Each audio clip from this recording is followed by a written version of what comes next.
Hello everyone, welcome to my YouTube channel. तो चलिए start करते हैं अपने मॉक टेस्ट सोशोलॉजी के। और यदि आप इंग्लिश पढ़ने में आपको प्रॉब्लम हो रही है, आप यदि सोशोलॉजी सब्जेक्ट है आपका हिंदी मीडियम में है, तो मैं एक सीरीज़ चला रही हूँ जो वर्ड मीनिंग की है, तो आप उसे भी देख सकते हो। तो आप विज़िट करें चैनल को और उसे भी देखें, और डेली मैं अपलोड करती हूँ, तो चैनल को सब्सक्राइब भी कर लें ताकि वो डेली आप देख सकें और इस सीरीज़ को भी आप कंटिन्यू देख सकें। और वीडियो अच्छी लगे तो लाइक करिएगा। चलिए तो क्वेश्चन स्टार्ट करते हैं। तो चलिए देखते हैं अपना पहला क्वेश्चन। नृजातीय पद्धति विज्ञान के विशेष उपागम का संस्थापक किसे कहा जाता है? अल्फ्रेड शुल्ट्ज को, गॉर्फिंकल को, गॉफमैन को या माइकल फुकोल्ड को? ऑप्शन दिए हुए हैं, आंसर बताइए। तो इसमें जो आंसर है हमारा वो है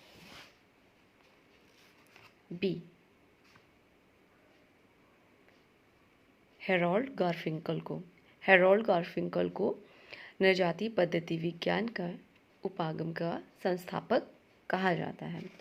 इनके बारे में कुछ जान लेते हैं। तो एथनोमेथोडोलॉजी जो शब्द के आविष्कारक हैं ये हेरोल्ड गारफिंकल, और इन्होंने प्रतीकात्मक अंतःक्रियावाद के सामान्य ढांचे में नृजातीय पद्धति शास्त्र, जिसे हम लोक विधि विज्ञान के उपागम के रूप में जानते हैं, को उन्होंने विकसित किया था। इस उपागम का प्रयोग गॉर्फिंकल ने अपनी पुस्तक जो इन्होंने लिखी थी, स्टडीज़ इन एथनोमेथोडोलॉजी, जो लिखी है इन्होंने 1967 में। नेक्स्ट क्वेश्चन देखते हैं हम। हमारा नेक्स्ट क्वेश्चन है, दिन प्रतिदिन के जीवन और संस्था की सामाजिक रचनाओं में सामान्य बुद्धि ज्ञान की भूमिका का विवरण कौन प्रस्तुत करता है? तो कौन करता है प्रस्तुत? ऑप्शन दिए हुए हैं, Peter Berger, max weber, Habermas या एवी गॉफमैन। दिन प्रतिदिन की क्रियाओं में, तो ये ज्ञान की जो भूमिका का विवरण किसने प्रस्तुत किया है बताइए? पीटर बर्जर और लकमैन। ये पीटर बर्जर जो ऑप्शन ए है वो राइट है। इन्होंने दिन प्रतिदिन के जीवन और संस्था की सामाजिक रचनाओं में सामान्य बुद्धि ज्ञान की भूमिका का विवरण प्रस्तुत किया है। नेक्स्ट जो ऑप्शन है हमारा मैक्स वेबर, इन्होंने भी सोशियोलॉजी में कंट्रीब्यूशन किया है, उसको भी हम देख लेते हैं। इनकी अवधारणाएं देख लेते हैं। इन्होंने सामाजिक क्रिया का सिद्धांत दिया है मैक्स वेबर जी ने, और इन्होंने नौकरशाही की अवधारणा प्रस्तुत की है, सत्ता की अवधारणा दी है, और इन्होंने धर्म का समाजशास्त्र के बारे में बात की है, और इन्होंने जो वर्गों के आधार पर समाज में परिस्थिति होती है उसके बारे में बताया है। और इनकी जो बुक है बहुत इंपॉर्टेंट, आदर्श प्रारूप की अवधारणा इन्होंने प्रस्तुत की थी। इनकी पुस्तक है जो बहुत ही इम्पॉर्टेंट है, the Protestant ethics and the spirit of capitalism, ये लिखी थी 1905 में। और इकोनॉमी एंड सोसाइटी 1922 में इन्होंने लिखी थी। और इन्होंने की एक बुक है मैक्स वेबर, 1945 में इन्होंने लिखी थी। और सोशियोलॉजी ऑफ रिलीजन्स 1920 में लिखी है इन्होंने। और बेसिक कंसेप्ट इन सोशियोलॉजी 1922 में इन्होंने ये बुक लिखी। द सिटी भी बुक इन्हीं की है मैक्स वेबर की, 1921 में इन्होंने ये लिखी है। तो ये भी बहुत इंपॉर्टेंट बुक है, एग्ज़ाम में पूछी गई थी। और द रिलीजन ऑफ चाइना 1915 में लिखी थी इन्होंने बुक। नेक्स्ट जो हमारे थिंकर हैं वो हैबरमास, इनका भी थोड़ा सा कंट्रीब्यूशन देख लेते हैं सोशियोलॉजी में। हैबरमास लाइफ वर्ड की बात करते हैं। हेबरमास ने ज्ञान की अवस्थाओं का सिद्धांत दिया, और उन्होंने ज्ञान को 3 प्रकार में बताया, ज्ञान, हित और साधन, इसके बारे में बताया। और इन्होंने वर्तमान में जो व्यवस्थाएं हैं उनको 4 संकट के विषय में बताया। एक था आर्थिक संकट, दूसरा है विवेकीकरण का संकट, अभिप्रेरणा का संकट और वैधता का संकट। गॉफमैन इन संकटों की बात करते हैं, और इनकी जो बुक्स हैं वो भी देख लेते हैं। उनकी जो बुक्स है थ्योरी एंड प्रैक्टिस, ये काफ़ी इम्पोर्टेंट है। और knowledge and human interest, legitimation crisis, ये भी काफ़ी इंपॉर्टेंट, ये एग्ज़ाम में आई थी। Moral consciousness and communicative action. Goffman front stage और बैक स्टेज की बात करते हैं। इनकी जो इम्पोर्टेंट बुक्स हैं, स्टिग्मा है। इसके अनुसार विचारधारा को मात्र मिथ्य चेतना के रूप में नहीं अपितु वास्तविक सामाजिक संबंधों के महत्वपूर्ण अंग के रूप में देखना चाहिए। ऑप्शन दिए हुए हैं, Habermas, Althusser, Anthony Giddens, Levi Strauss. तो बताइए इसमें से ऑप्शन जो हो कौन सा राइट है। मिथ्य चेतना के रूप में नहीं, अपितु वास्तविक सामाजिक संबंधों के रूप में महत्वपूर्ण अंग माना है। तो इसका आंसर जो है राइट अल्थूजर है, बी ऑप्शन राइट है। अल्थूजर की सबसे विवादास्पद विषय जो विचार थे वो सैद्धांतिक मानववाद, व्यक्ति और समाज के संबंधों के बारे में थे। उनके अनुसार व्यक्तियों की विचारधारा को सामाजिक संबंधों की संरचनाओं के प्रतिनिधियों का या निर्माण करने वाले शब्दों या तथ्यों के रूप में प्रयोग होना चाहिए, ऐसे लोगों को देखना चाहिए, ऐसा उन्होंने कहा अल्थूजर ने। नेक्स्ट जो है हमारे हेबरमास। हेबरमास जो है पब्लिक स्पेयर की बात करते हैं। इनकी जो बुक्स बहुत इंपॉर्टेंट हैं, theory and practice, legitimation crisis, काफ़ी इंपॉर्टेंट बुक है, वो एग्ज़ाम में पूछी जाती हैं। और इन्होंने 4 संकटों की बात की है वर्तमान में, जो इस प्रकार हैं, जैसे आर्थिक संकट, विवेकीकरण का संकट, अभिप्रेरणा का संकट और वैधता का संकट। इन 4 संकटों की इन्होंने बात की थी और उन्होंने ज्ञान बताए थे 3। वो हैं एक ज्ञान, हित और साधन। 3 आधार पे ज्ञान को इन्होंने व्यवस्थित बांटा है। नेक्स्ट जो है एंथोनी गिडिंग्स, इन्होंने संरचनाकरण का सिद्धांत दिया और ये उत्तर आधुनिकता काल के विचारक कहे जाते हैं, पोस्ट मॉडर्न के, आधुनिक युग के। और इन्होंने जो आधुनिक समाज है, मॉडर्न सोसाइटी है, उसको इन्होंने जगरनाट, रिफ्लेक्टिव सोसाइटी, बहुआयामी समाज कहा और इन्होंने इसे भगोड़ा समाज कहा। इम्पॉर्टेंट बुक है वो है द कॉन्स्टिट्यूशन ऑफ सोसाइटी और capitalism and modern social theory, max weber इनकी ये बुक है। और इन्होंने पॉजिटिज्म एंड सोशलॉजी बुक लिखी है, ये भी काफ़ी इम्पॉर्टेंट है। तो कॉन्सिक्वेंसेस ऑफ मॉडर्निटी, ये भी काफ़ी इम्पॉर्टेंट, ये एग्ज़ाम में आई है। नेक्स्ट है हमारे जो थिंकर हैं लेवी स्ट्रॉस, इनको भी थोड़ा सा देख लेते हैं। इन्होंने नातेदारी अणु के बारे में बताया, नातेदारी को एक अणु के रूप में देखा। इन्होंने नातेदारी का विनिमय का जो सिद्धांत है वो दिया था।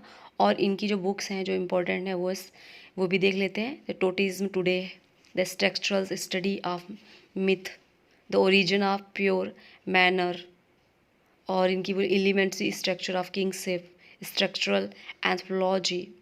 तो इस तरीके की इन्होंने बुक्स वगैरह लिखी हैं। और इन्होंने विनिमय का संरचनावादी सिद्धांत दिया है, ये काफ़ी फेमस है और एग्ज़ाम में इस तरीके के क्वेश्चन बन जाते हैं इसमें के। तो नेक्स्ट क्वेश्चन देखते हैं। नेक्स्ट क्वेश्चन है, निम्नलिखित में से किसे आलोचनात्मक सिद्धांतकार कहा जाता है। तो ऑप्शन दिए हुए हैं, अलेक्जेंडर, हैबरमास, अल्थूजर, बोर्दियो। तो कौन आंसर राइट होगा हमारा। किसे कहा जाता है, ऑप्शन है हमारा हैबरमास। आंसर हमारा जो राइट है वो बी है, हैबरमास। तो हैबरमास के बारे में कुछ जान लेते हैं। हैबरमास जो है, हैबरमास ने वैधता के संकट की बात की थी। जो इन्होंने 4 प्रकार के संकट बताए हैं, आर्थिक संकट, विवेकीकरण का संकट, अभिप्रेरणा का संकट और वैधता का संकट। और थ्योरी एंड प्रैक्टिस इनकी इंपॉर्टेंट बुक है। और knowledge and human interest, legitimation crisis, ये इंपॉर्टेंट बुक है। और इनकी moral consciousness and communicative action, ये भी काफ़ी फेमस बुक है। तो एग्ज़ाम में बुक्स वगैरह काफ़ी पूछी जाती है, तो आप इसे भी साथ ही साथ लर्न करते रहिए। इन्होंने सांस्कृतिक पुनरुत्पादन की बात की है। बोर्दियो को भी थोड़ा सा ज्ञान, शक्ति और संस्था के बीच संबंध के बारे में अध्ययन किया है। और इनका जो क्षेत्र रहा था अल्जीरिया व उसके निकट आसपास जो भी फ्रांस के क्षेत्र पड़ते हैं उसको। और इन्होंने सांस्कृतिक पुनरुत्पादन, ये इनका कॉन्सेप्ट रहा है। और इनकी जो बुक हैं, outline of theory of practice, reproductions in education, society and culture, distinctions, ये इनकी इम्पॉर्टेंट बुक्स हैं। The logic of practice and invitation to reflective society, ये इनकी सभी बुक्स काफ़ी इंपॉर्टेंट है और एग्ज़ाम की पॉइंट ऑफ व्यू से बहुत इंपॉर्टेंट है, इसलिए आप इसको भी लर्न करके रखिए। अगले जो थिंकर है हमारे हैं अलेक्जेंडर। इन्हें 9 प्रकारवादी कहा जाता है क्योंकि इन्होंने ही 9 प्रकारवाद की नींव डाली। जब प्रकारवाद का अंत हो रहा था, जो हमारे दुर्खीम ने डाला था, उसका अंत हो रहा था, इन्होंने फिर उसे ही रिप्रोडक्शन की तरह प्रयोग करके उसे उसमें जो कमियां या खामियां थी उसे निकाल के अच्छी चीज़ों को ऑब्जर्व करके और उसको एक यूजेबल बनाने के लिए नव प्रकारवाद के नींव रखी। अगले थिंकर है हमारे अल्थुजर, इनको भी देख लेते हैं। ये जो है ये हमारे नव मार्क्सवादी हैं, मतलब उसके अकॉर्डिंग आते हैं नौ। नेक्स्ट जो हमारे थिंकर हैं वो है अल्थुजर, जो मार्क्स की बुक थी दास कैपिटल तथा इकोनॉमिक्स एंड फिलोसफिकल मैन्युविट, तो इसका अध्ययन इन्होंने किया था। और इनकी जो बुक रही, इन्होंने मैक्स वीवर पे बुक लिखी और रीडिंग कैपिटल लिखी।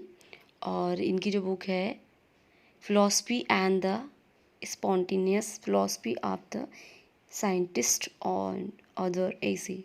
अल्थुजर ने सामाजिक निर्माण के लिए, समाज के निर्माण के लिए 3 तत्व, मौलिक तत्व बताए। एक बताया था अर्थव्यवस्था, दूसरा इनका राजनीतिक व्यवस्था बताया इन्होंने, और तीसरा इन्होंने वैचारिकी बताया। नेक्स्ट क्वेश्चन है, निम्नलिखित में से कौन वैधता दावों की रचना की प्रक्रिया में अभिव्यक्तिशील क्रिया की अवधारणा का प्रयोग करता है? तो ऑप्शन दिए हुए हैं हैबरमास, अल्थुजर, गिडिंग्स या मर्टन। तो ऑप्शन के अकॉर्डिंग बताइए आंसर का क्या होगा। तो आंसर जो इसमें है हैबरमास, ए ऑप्शन।